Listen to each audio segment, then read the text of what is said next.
Hello everyone, today I will show you how to replace a page in a PDF file using PDF element.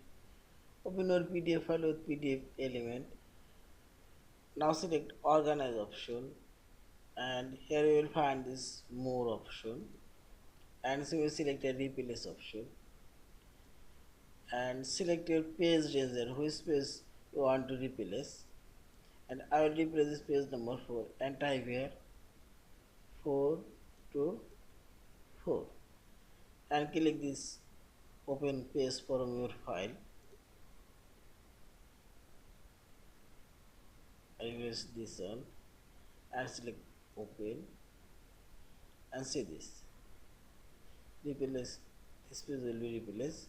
Now we will select OK and see this page number 4 replaces by this one and again go more option and select replace and save it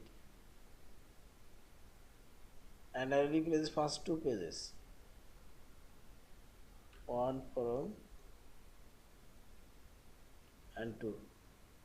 Now select file option and this one and so select open. Now select OK and see this and finally select this file option, save or save as a PDF file. Thank you for watching. Subscribe, like, share and comment.